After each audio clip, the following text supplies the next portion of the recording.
있어봐. 핸드폰을 가져와야 되겠구나. 시편이 있나, 이게?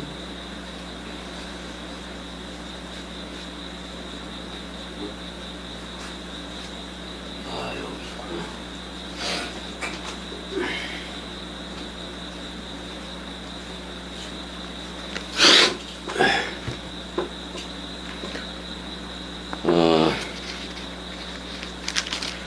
시편부터 한번 가볼까? 시편 69편.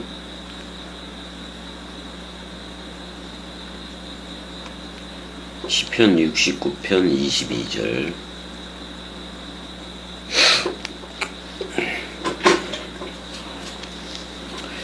그들의 밥상이 식탁이죠.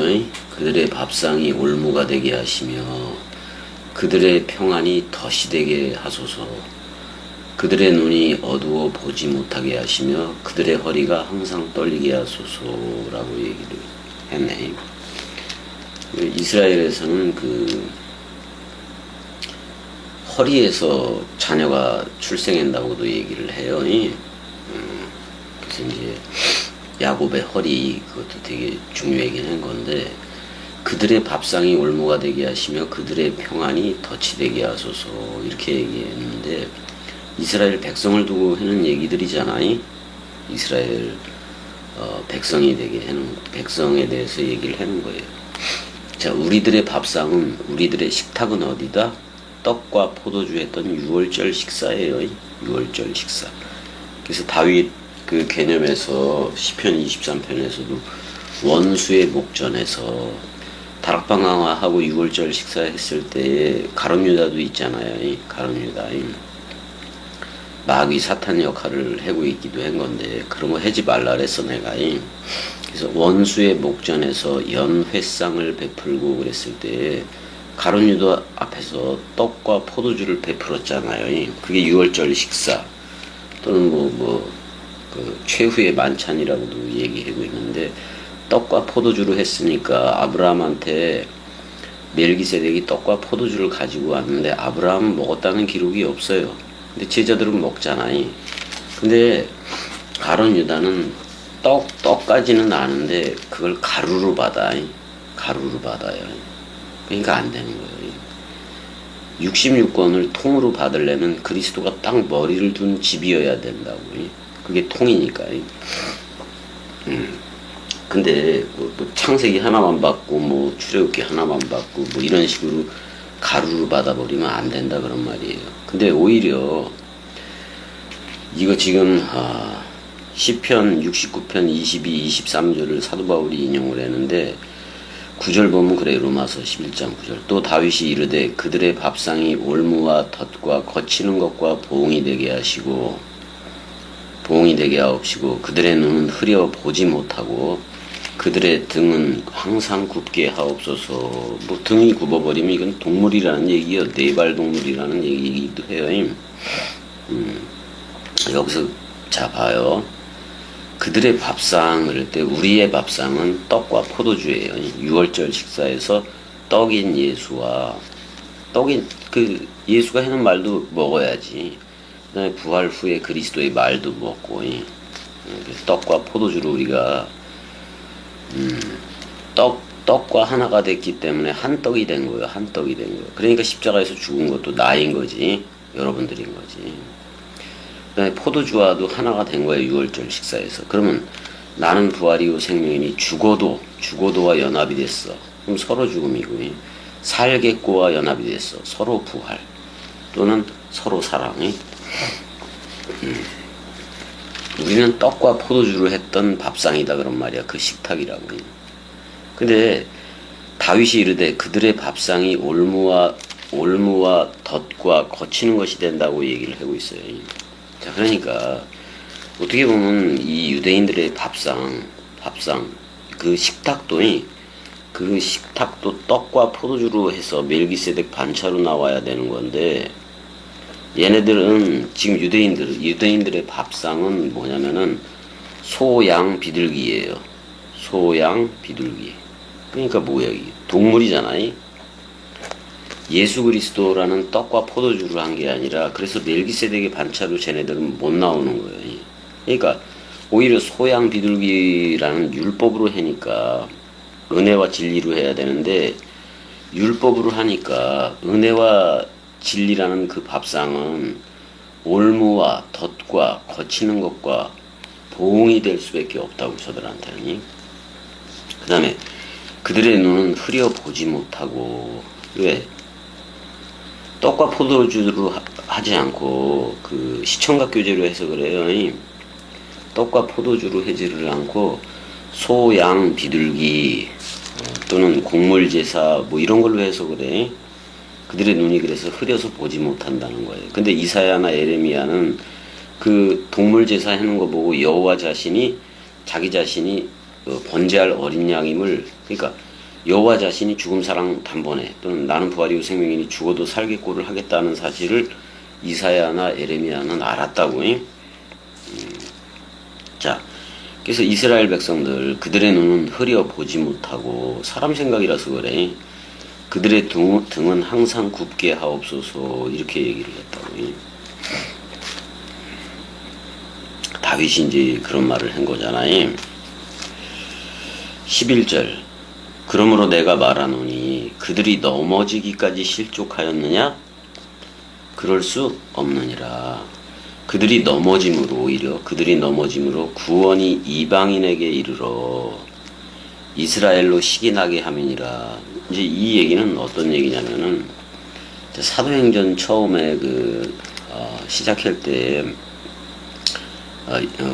예루살렘과 온 유대와 사마리아와 땅끝까지 이르러 내 증인이 되리라 그랬잖아요. 근데 그거 유대인들이 핍박을 했기 때문에 퍼져나간 거 아니에요? 유대인들이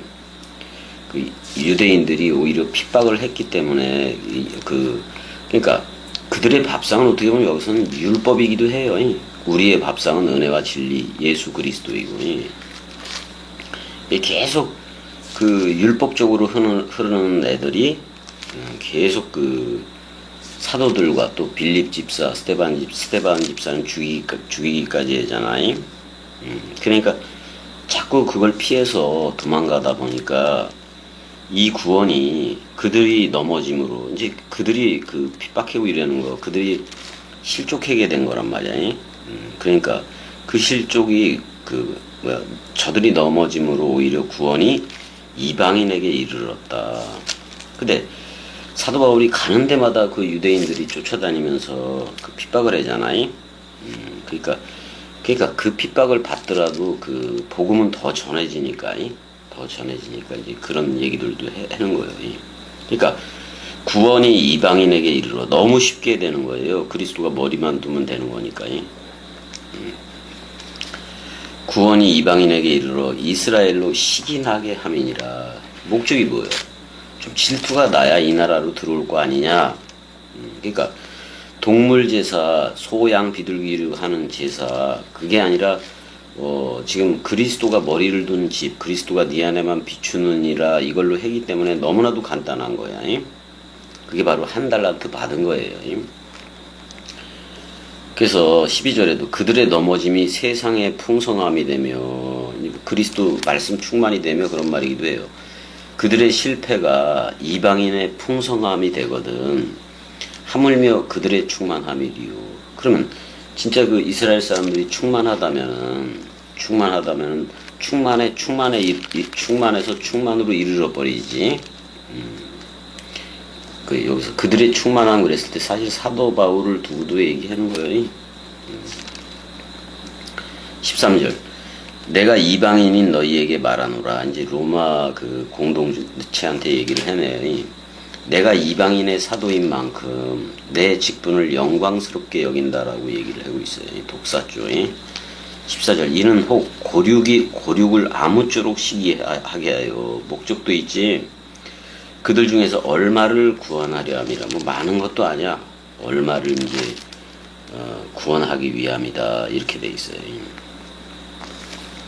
근데 이렇게까지 얘기해. 그들을 버리는 것이 그 이스라엘 광야 백성들 중에서 불순종에다가 그 광야에서 꼬꾸라져 다 죽기도 했잖아요. 그들을 버리는 것이 세상의 화목이 되거든. 그래서 세상이라고 얘기했는데 코스모스 맞아요. 이 세상의 화목이 되거든. 이거 분명히 예수 그리스도가 들어가야 돼. 화목원이 화목제물이 된 게 예수 그리스도니까. 그 받아들이는 것이 죽은 자 가운데서 살아나는 것이 아니면 무엇이리요? 라고 얘기해. 그러니까 죽음 사랑으로 하겠다. 죽음 사랑 단번에 연합한 자가 되라. 그런 말이에요. 나는 부활이요 생명이 죽어도 살겠고와 연합체가 되라. 그런 말이에요. 죽어도는 예수고 그거와 연합이 돼서 우리가 죽었어. 그리스도 부활과 연합해서 살았어. 그래서 우리는 첫째 부활에 참여한 자들이 다 되는 거예요. 자, 이제 보자고요. 그 받아들이는 것이 죽은 자 가운데서 살아나는 것이 아니면 무엇이리요? 제사하는 처음 익은 곡식가루가 깨끗한즉 그렇게 얘기를 해요. 떡덩이도 그러하고 떡덩이도 그러하고 뿌리가 거룩한즉 가지도 그러하니라 그랬어요. 뿌리가 그리스도라면은 가지는 여러분들이겠지. 그리스도 플러스 나지. 그리스도는 머리이고 나는 몸이고. 그래서 한 몸, 한 떡, 한 영이 되어지는 게 맞다 이 말이에요. 여기서 아파르케라는 말은 사실은 이거는 태초라는 말이기도 해요. 태초. 첫 열매이기도 하고 첫 열매. 그러니까 처음 익은 곡식가루. 그러니까 그 그리스도가 첫 열매로 나왔잖아요. 그 깨끗하다 그런 말이에요. 깨끗하다 그런 말이에요. 그리고 떡덩이라고 얘기했는데 사실 예수 떡 맡은 관원장이잖아요. 그는 죄의 모양은 있으나 죄는 없었어. 근데 죄인이기도 해. 모든 죄를 싸가지고 가는 거니까. 그러니까 그게 회개예요. 나는 부활이요 생명이니 죽어도 살겠고가 회개라고. 그래서 단 한 명의 죄인. 근데 죄의 모양은 있으나 단 한 명의 죄인 예수이. 근데 죄의 모양은 있으나 죄는 없어. 그럼에도 불구하고 모든 죄를 싸가지고 죽어야 되니까 죄인이지. 죄 덩어리가 된 거지. 근데 그 죄에 대해서 십자가 사건은 그 죄에 대해서 완전 사망한 거란 말이야. 그래서 우리가 그리스도와 연합한 자가 된 거니까. 자, 그래서 이제 여기까지 할 건데 민수기 15장 20절 가봐요. 민수기 15장 20절. 제사하는 처음 익은 곡식가루가 깨끗한즉 떡덩이도 그러하고 뿌리가 거룩한즉 가지도 그러하다. 내가 깨끗하면 66권도 다 깨끗해요. 16절 15장 16절 너희에게 15장 20절 너희 처음 익은 곡식가루 떡을 거제로 흔들어서 하는 거죠. 거제로 타작마당에 거제같이 들어드리라 그랬어요. 예수가 죽을 때 거제 요제 다 하는 거잖아요. 지진이 나고 땅이 흔들리고 무덤이 열리고 그게 바로 거제 요제 다 완성하는 걸 얘기해요. 이제 다음 시간에는 돌감람나무하고 참감람나무 그 얘기를 할 건데, 근데 여기는 농사 원리에 접붙이는 농사 원리에 반대로 설명을 하고 있다고 해. 원래는 참감람 나무를 돌감람 나무에, 왜냐면 돌감람 나무가 병충해에 강해니까 참감람 나무 가지를 갖다가 돌감람 나무에 접붙임을 하는 건데, 여기서는 돌감람 나무를 참감람 나무에 접붙이는 얘기로 거꾸로 얘기를 하고 있어요. 근데 이게 원리지. 이게 원리. 우리가 그리스도하고 연합한 자가 돼야 되는 거니까. 자, 일단은 여기까지. 지금 이제 뭐 참 그 뭐야 이스라엘하고 그 이방인들 얘기를 계속 하고 있는 건데 이제 로마에다가 쓰는 거니까.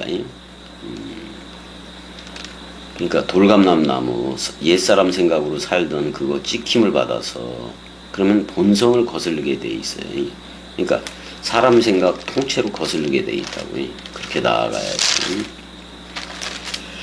자, 다음 시간에는 참감람나무하고 돌감람나무 얘기를 좀 해자고요. 접붙임의 원리. 말씀 원리지 이게. 자, 여기까지. 사랑해.